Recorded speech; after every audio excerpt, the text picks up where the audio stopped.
Thank you so much for joining me. I appreciate all of you. Shawtee Devi. Thank you so much for liking and subscribing. It really helps me a lot. Don't forget to check out my website, paradoxastrology.com. Book your consultation today. I can help you with anything. And if you would like more exclusive occult videos that I don't post on YouTube, please consider subscribing to my Patreon or YouTube members. It really helps to support this channel. Okay, let's get into this video about the new moon happening in Capricorn on January 18th. Now, Capricorn is the focus on ambition, climbing the ladder. This can be great accomplishments, awards, achievements. It helps us be very practical, organized. This is entrepreneurs, CEOs of major companies, but also the government, and actions that must be taken in order to create a legacy for ourselves. Now, the government is changing on the world stage and also in the monetary system,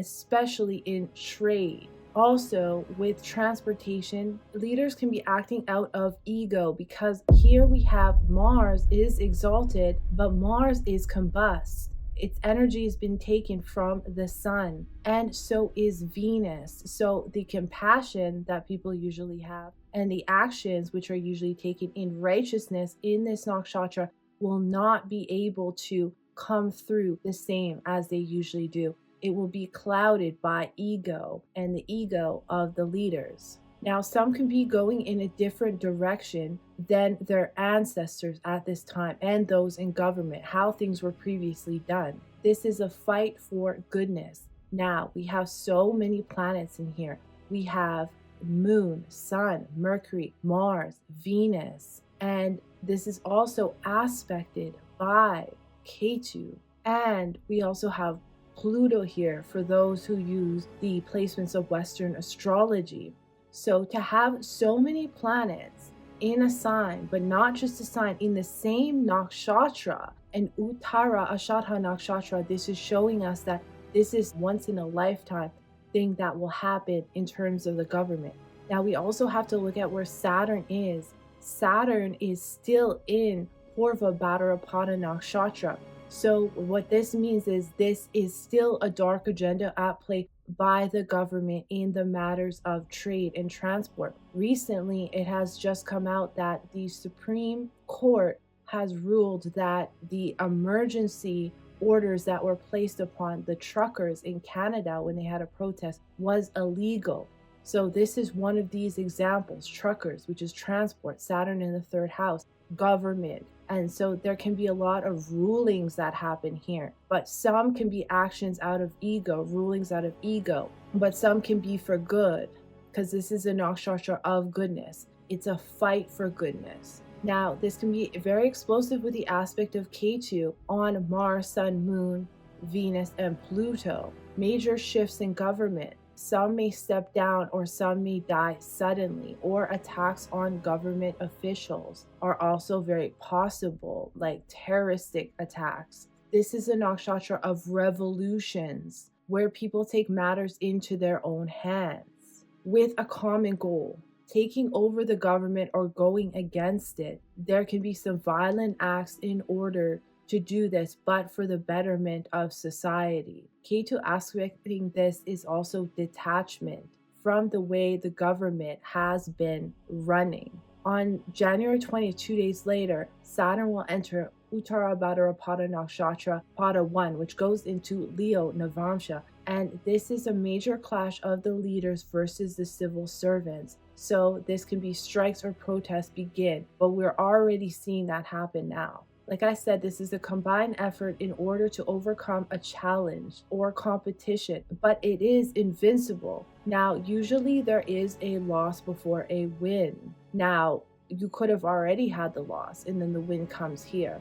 But with Ketu aspecting it, it is showing that something must be let go of in order for this to happen. A new transformation after a conflict, going into a new direction by leaving the old behind. In these matters, a massive transformation in the government dealing with money, and for the US, it is conjunct as Ketu in the second house, which is a loss in the areas of finance. And this will come later on, not on this day, obviously, but it will come later on. And I have an entire video about that coming up. Conflicts in relationships can happen, harsh words, but a mass transformation dealing with money. Now, we can make money from our own self-efforts, our own business, by speaking with foreign people. Rahu is showing major highs and lows that can happen. This is a transformation which is affecting the entertainment industry, speculative gains, the housing industry, partnerships. There's a major conflict at play, which is affecting the leaders and the people. And if you notice, all of these planets are going into the 6th house of Trump's chart, the 6th house of conflict. So he's going to start thinking that he needs to build a legacy, because this also is going to bring up health issues for him. So that's why, and I believe that you're seeing him do so many different things in order to build this legacy, because he feels that he's running out of time. And there is a possibility, like I said in my predictions in 2026, that he runs out of time this year. Capricorn is the alligator in the mud waiting for its prey. And it's a power game at play, because this is conjunct Pluto. This is a sign when betrayals happen from those who are closest to us to make us stronger, but it shows you that you can't let your guard down. It brings obstacles, and insults can happen here, but we must climb the ladder no matter what, whether others like us or not. Hard work is a must here. Themes of power and authority. Mars being exalted here brings us power, yet it is combust, but there is an ending as K2's aspecting it through a change, and it brings transformation. This will include how we communicate in an authoritative way. Our relationships, it'll affect premium products, liquids, and transport. Rulers will now have to work harder than ever before. So like I said, we have all these planets in Uttarashada being aspected by K2, but also Saturn is making an 8-6 aspect onto K2 as well. There's a war, a planetary war at play in the homelands and in foreign countries as well, dealing with the justice system, a second chance at something, a renewal at something, but there's still fight happening. It can be verbal arguments as well, but also a major transformation. Also dealing with short travels, our own self-efforts and how we communicate, a battle in relationships. All these planets in Uttarashada do give final victory. Uttarashada is the ladder invincible, ladder unconquered. And so it brings issues of leadership and authority positions that are akin to kingship, and acts of war and declarations of war. This is the elephant tusk used for fighting. There's a lot of pressure on those in high places of society, facing struggles about gaining power, but also wanting to change for the better. This responsibility comes to those in king positions. A fearless attitude is required. Themes of the ancestors.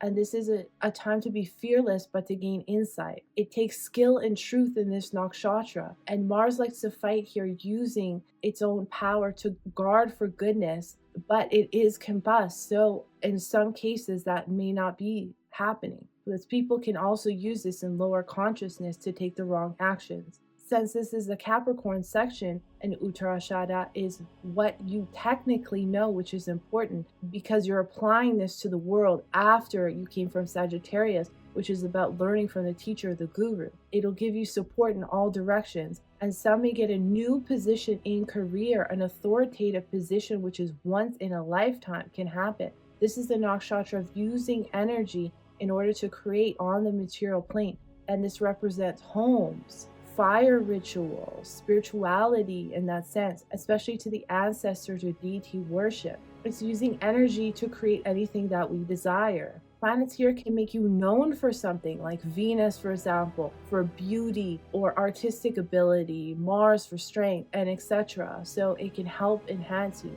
Now, Saturn's in the 3rd house, creating karma for trade, new thought ideas, the expression of communication, and transportation, something new happening here, something working with the hands as well. Now, something has to transform in this area in the 3rd house. That could also be with siblings as well. It has to transform, or this is the dark agenda at play in these areas by the government. Now, January 19th, the next day, Venus will conjunct Pluto, and problems with wealth or a transformation begins, a death and rebirth in money and relationship matters.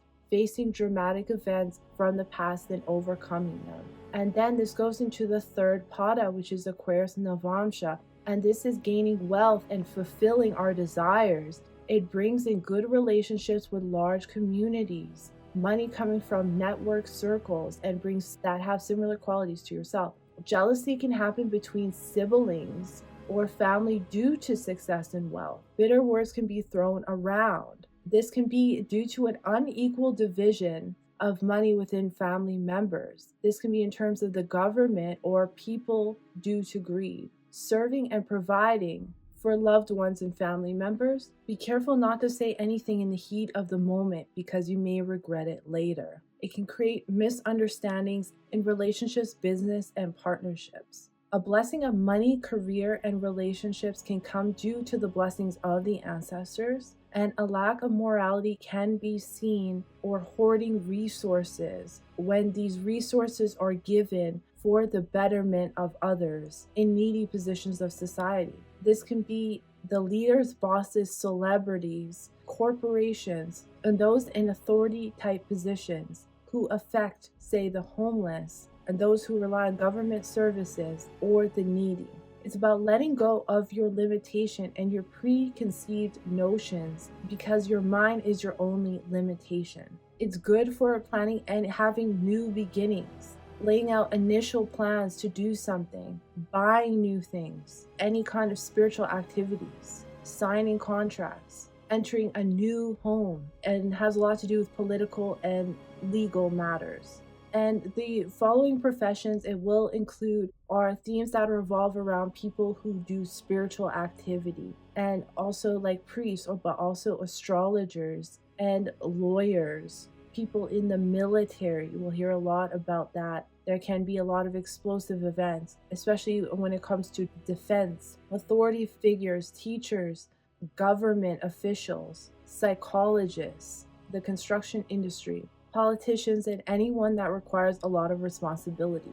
So that's just a little bit about what I see coming up. I thank you so much for watching. I appreciate all of you, and I'll see you in the next one.